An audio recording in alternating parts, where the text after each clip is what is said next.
Hello, ladies and gentlemen. It's your boy, Brother Gaming HD. Gaming journalists have spent the last 2 decades burning every bridge between the gaming industry as well as the people who actually play games. And now there's nobody in the building left to turn off the fire alarm. Let's take it back to 2007. GameSpot was one of the biggest gaming websites on the planet, right? This was before YouTube reviews, before independent creators had any real voice within this space. If you wanted to know whether a game was worth $60, you went to GameSpot, you went to IGN, you went to these legacy outlets, and you trusted what they said. Jeff Gerstmann was the editorial director at GameSpot. This guy had been there for over a decade. He reviewed Kane and Lynch Dead Man, gave it a 6 out of 10, which, by the way, is a perfectly fair score. The game was mediocre. And it just kind of shows, right? You play Kane and Lynch, and you know what I mean. It was not a good game. But here's where everything went sideways. Eidos Interactive, the publisher of Kane and Lynch, had spent a ton of money on advertising with GameSpot. The entire site was skinned with Kane and Lynch banners. It was a massive marketing deal, and Gertzman 6 out of 10 review was not part of that arrangement. Gertzman was later fired on November 28th of 2007. The editorial director of one of the biggest gaming sites in the world was let go. And for what? Because he did his job, because he was honest about the game that didn't deserve a higher score. GameSpot denied it, said it had nothing to do with Eidos, but nobody believed them then, and nobody believed them now. The message was clear, right? You play nice with the publishers, or you don't get to play at all. Gertzman went on to co-found Giant Bomb and the rest of the gaming journalism. They watched what happened and took notes. And the notes said, don't be like Jeff Gertzman. This is where the real rot sets in, and it just kind of shows how the entire system was designed to fail from this point forward. Here's how access journalism really works in gaming. And I want you to understand this because it explains everything. Publishers control the review copies. They decide who gets the game early. They decide who gets invited to the preview events and even decide who gets developer interviews and exclusive footage. If you want to do your job as a game journalist, you needed access. And if you wrote a review that the publisher didn't like, the access disappeared. No more early copies, no more previews, no more interviews. Your site could not compete with the outlets that are still getting that access. So now you're publishing review 3 days after the game comes out, while your competitor already has a 2,000 word piece live the second that embargo lifts. And look, I understand from a business standpoint why this happens, right? Publishers are corporations. They try to maximize their profits and press their shareholders. But the problem is that journalism is supposed to be the check on that power, not an extension of the marketing department. When your entire business model depends on staying in the good graces of the companies you're supposed to be covering critically, you are not a journalist anymore. You are a contractor of the PR team. Kotaku was one of the few outlets that actually pushed back on this publicly, and they got blacklisted by Bethesda. They got blacklisted by Ubisoft. These publishers straight up refused to send them review copies or invite them to events. And they were open about it. But Kotaku survived because they had the traffic and had the brand to weather it. Most sites didn't. Most sites couldn't. And most sites chose access over honesty. And for what? So they can keep getting early copies of games that they are going to give an 8 or a 10 to no matter what. Because if they don't, their editors get a phone call from the publisher's PR team asking what the problem is. That's not journalism. That's a protection racket. Now let's talk about the review scores because this is where the disconnect between journalists and actual gamers is so wide you couldn't drive a truck through it. IGN gave Alien Isolation a 5.9 out of 10, one of the best horror games ever made. The game that completely revived the Alien franchise in gaming. The game that, to this day, has an overwhelmingly positive rating on Steam.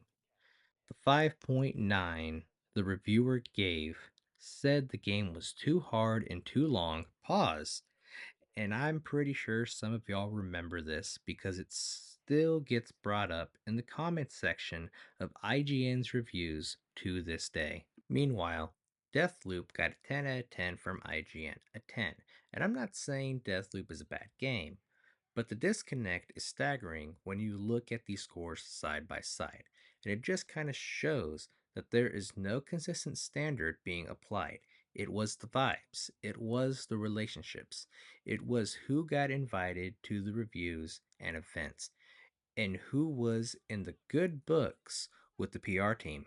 And here's the part that actually ruins modern gaming, and I mean ruins it in a real tangible way.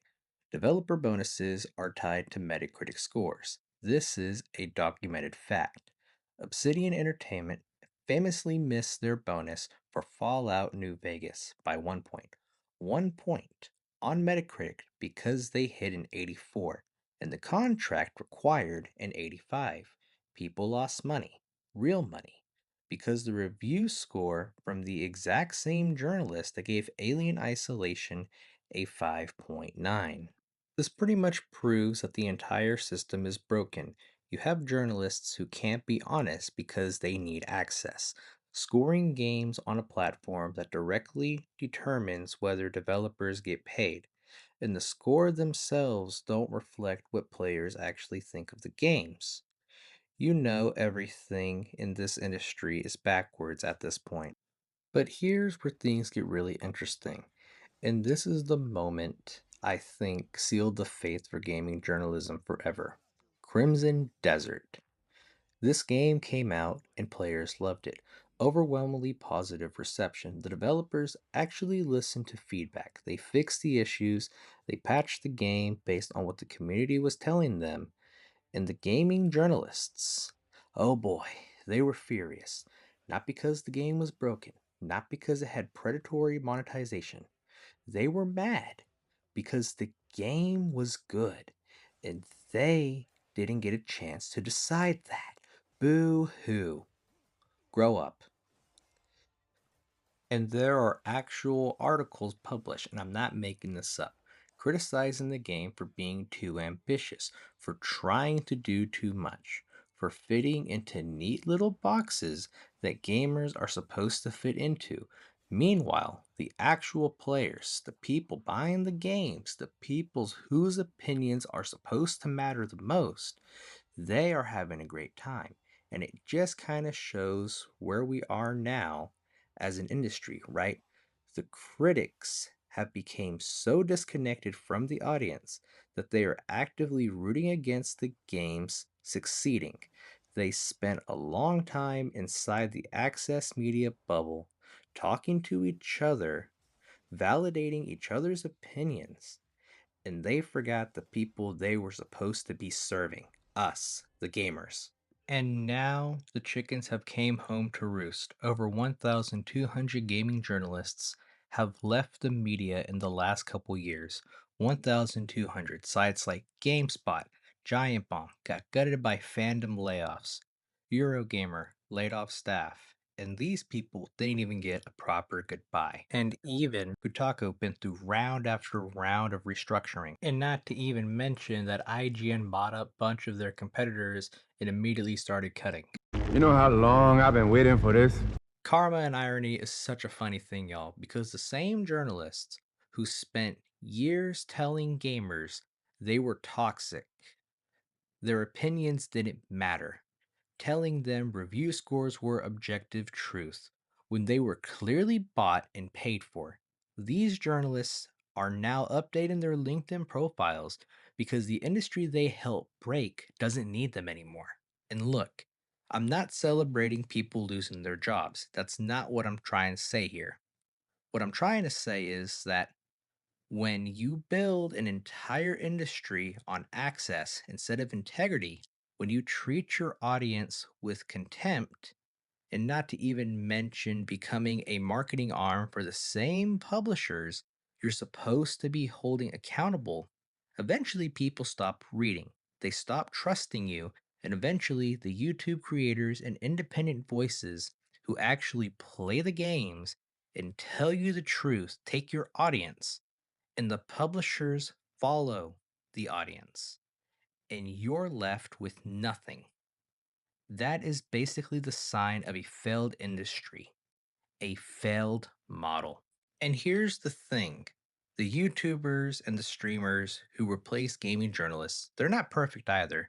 They have their own issues, their own bias, and not to even mention their own access problems. But the fundamental difference is accountability. A YouTuber who lies to their audience loses subscribers. A game journalist who lies to their audience gets a promotion at IGN. Creators live and die whether their audience trusts them. Legacy game medias live and die by whether a publisher gave them review copies. One of these models actually serves the consumer, the other serves the corporation. And it just kind of shows that the system was always going to collapse in on itself. You can't build a journalism industry where the primary relationship is with the companies you cover instead of the people you serve. That's not journalism. That's a PR with a byline. So, where does that leave us? Gaming journalism as an institution is dead. The legacy sites are shells of their former selves. The journalists who remain are doing more with less, pumping out content to meet quotas, and they've lost any sense of pride in their work. But gaming is bigger than ever, gamers are more informed than ever before, and the independent voices and creators who actually play the games and tell you the truth, they are filling that void. And maybe in some shape or form, that's exactly what's needed to happen. The industry has to burn itself down so something honest could grow in its place. But it's been your boy, Brother Gaming Nature, everybody. And if you are new to the channel, please don't forget to subscribe, like, hit the bell notifications, and I will catch you in the next one. Peace out and goodbye, everybody.